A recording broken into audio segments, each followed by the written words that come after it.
What's up everyone, I'm eLdritch, and this is a brand new series I'm gonna run called Tales from the Herd.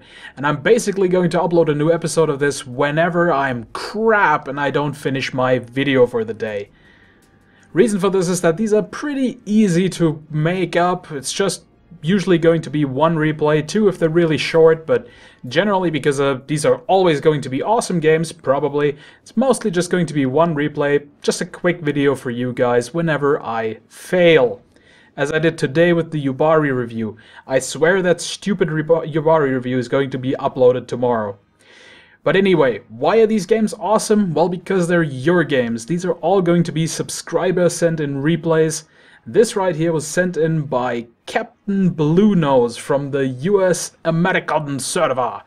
He himself, however, is not a Yankee. He is a mighty Canadian. And he is giving us a wonderful replay of the Iwaki Alpha, a ship that I am personally not lucky enough to own. And he starts off immediately by shooting down a plane. And this is because the Iwaki Alpha, even though it has a very small amount of anti-aircraft guns, it has a lot of DPS on those anti-aircraft guns. In general, the Iwaki Alpha is a lot like the Yubari, and when I initially made, well, I can't really say I made a name for myself because I didn't, but I was credited with being very angry at the Yubari and saying very mean things about it. And, well, people said I would just not like this either because it plays pretty much like a Yubari, and I kind of disagree because I actually think that while I was, you know, not very happy with the Yubari at the time, I was of that opinion because the Yubari didn't really have a particular role, right? It wanted to be a cruiser, but it also wanted to be a destroyer, but it did neither of those things really well. It was way too sluggish for a destroyer, and it was way too flimsy and undergunned for a cruiser. And it didn't have the anti-aircraft ability, meaning that it really only provided a bunch of damage, but didn't provide the thing you actually want from a cruiser, which is the panic buff. And it wasn't a destroyer, so it doesn't have smoke, it has terrible detectability in destroyer terms. And all in all, I just didn't feel like it did anything that special, you know, it was just kind of middle of the road between those two classes and, you know, provided not enough from either one of them to be worth it.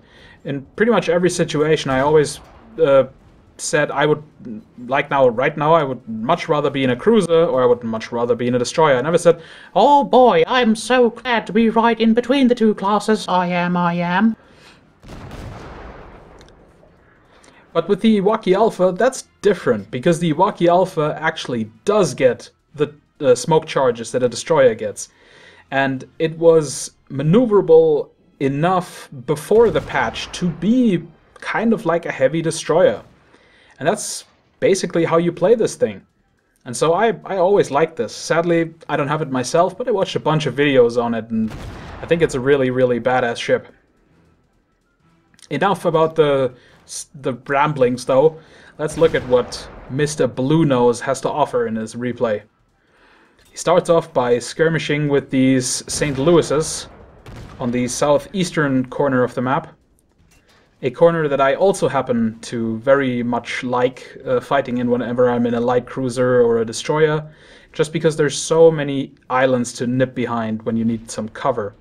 Especially when you're fighting against something like a St. Louis. You do not want to be on the receiving end of a barrage.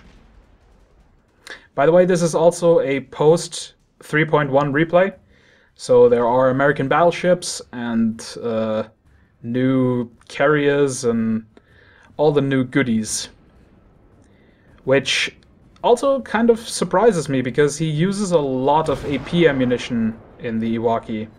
For example, there against the South Carolina, there's pretty much no chance of ever penetrating that, so he also realizes that and switches to HE.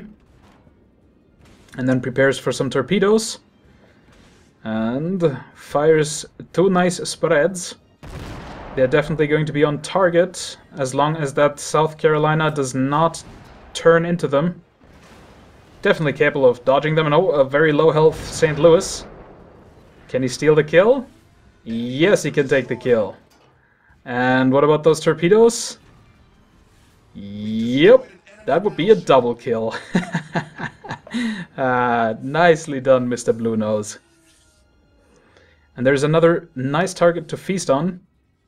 Minekaze. The Iwaki, just like the Yubari and the Gremiashi, is incredibly good at taking out destroyers, especially when they beach themselves on an island. Takes him a while to notice, but then he does, and that's pretty much the end of the Minekaze. The Minekaze, not particularly well armored, not a lot of hit points. Don't ever beat yourself. Oh, what was that salvo? Come on. Kill him, destroy him, eat his soul, make him suffer. Yes! Ha ha ha ha! 3 kills! And he just keeps firing at those planes and for some extra experience. That's really all it is with the Iwaki. Just like with the Yubari, there's really no... You don't really have enough DPS to really be an escort cruiser in any way. It's just... Yeah, it's enough DPS to kill a plane here and there whenever you happen to drive by a flock of planes. But it's not enough to really, you know, give anyone a real escort. Because most of the time, they're going to fly in, you're going to kill maybe 1 or 2, and they're going to drop their torpedoes anyway. They're still going to be manual spread, and they're still going to smash into the battleship and friggin' kill him, except except when he dodges it. And... you know, you're not gonna have given him a really big advantage, because usually not all 6 torpedoes from a US torpedo spread are gonna hit anyway.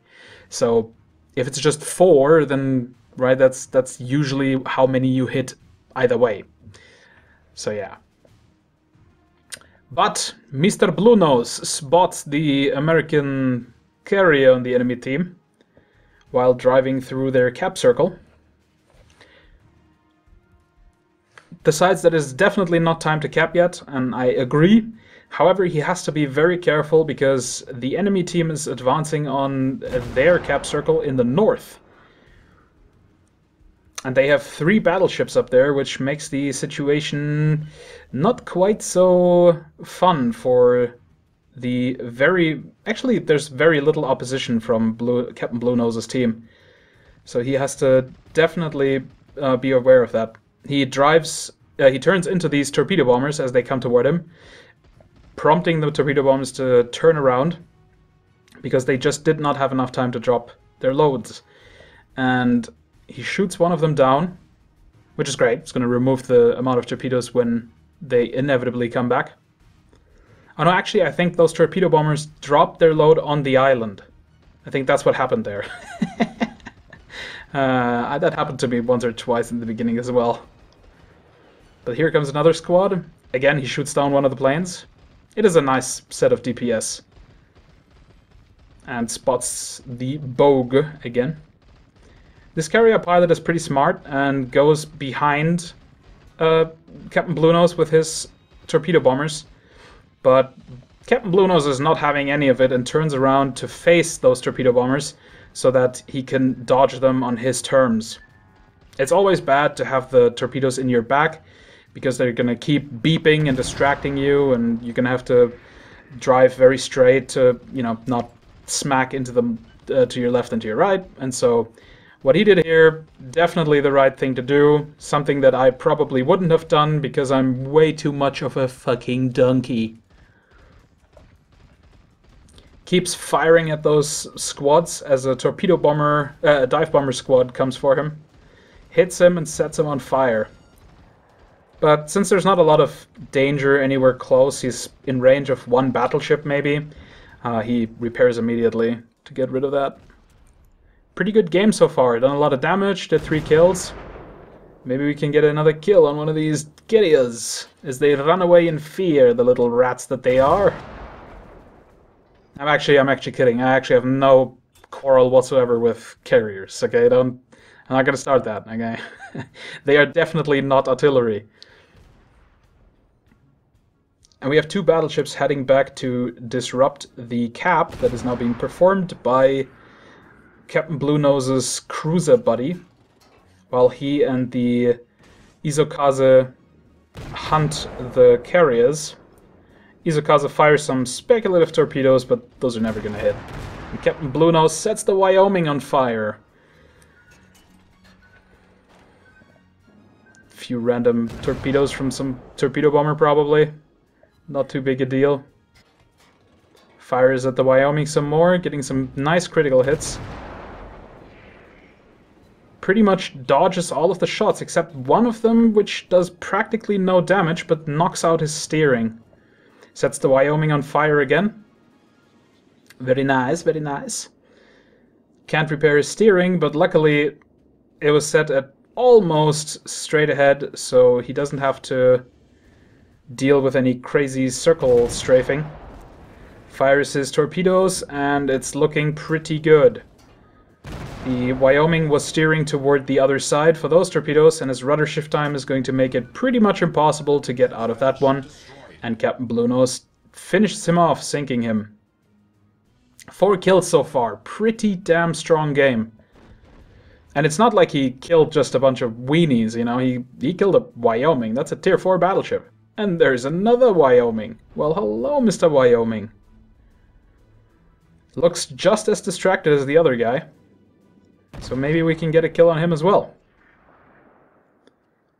Firing a spiteful little shot there at the Langley. To potentially set him on fire, of course. But this Wyoming is the target. You see, if I was playing this, I would be really tempted to just go for the carriers, because they're such juicy, delicious, easy targets. But it is absolutely the correct thing to do here to go for these battleships, as they are just a much, much bigger threat at this point. And again, nice spread. He's close enough that the Wyoming would have to turn immediately as soon as he fires them, which he hasn't, and that is going to seal the deal for that Wyoming. Yep, that's a very, very delicious torpedo hit. Making it 5 kills for Captain Bluenose. What a boss game. Absolutely carried it for his team by killing off 2 battleships, a carrier, a destroyer. No, a cruiser and a destroyer. What was I talking about? He didn't kill a carrier yet. The carriers are yet to be killed. Can he do it? We shall see. Actually, it's just 1 carrier left. The Bogue has already been killed by the Isokaze. But there is still the Langley to fight for. And if nothing else, Captain Bluenose has definitely shown us that the Iwaki Alpha is an amazing, amazing ship. Once again, he's getting torpedo bombed by a very strange looking spread. And he's giving the Langley what he has in HE ammunition, hopefully setting it on fire. Setting fire to carriers is always very important because it means they can't launch or land any more squadrons for as long as the fire is burning. Definitely a really big problem for carriers ever since the patch, because, well, setting people on fire has become a little bit easier. HE ammunition is the standard now for pretty much every ship apart from battleships. So that was a fire that he extinguished, and there he's set on fire again. And now that's it, no more squadrons for that guy. But he's pretty much doomed now anyway. Sets another spread, which is way, way, way too far ahead of Captain Bluenose. There's no chance that it's ever going to hit him. And he just turns around and gives him the old 1-2 with the torpedoes. And that is going to be it for this Langley. There's no escape in the Langley. It just stops way, way, way, way. It just, yeah. It takes too long in this thing to halt. Look at it. And smack! Good game, Mr. Bluenose. Good game. I hope you guys enjoyed this first episode of Tales from the Herd. I will definitely make more of those because you guys have been sending me some awesome replays. Like some really, really awesome games. And I can't wait to commentate them all. And if you have a replay that you would like me to commentate, be it World of Warships or World of Tanks or the tomorrow upcoming Armored Warfare, feel free to send it to cloakingdonkey@hotmail.com. And I will add it to the list, and it will at some point make its way onto YouTube. Shout out to Captain Bluenose on the American server for this wonderful replay. and tomorrow I promise you will see the Yubari review, as well as hopefully a little bit of a first impressions video on the Armored Warfare Early Access that is going to start tomorrow. I can't bloody wait for that game. But until then, I've been eLdritch Master Donkey, and I'll see you in another video.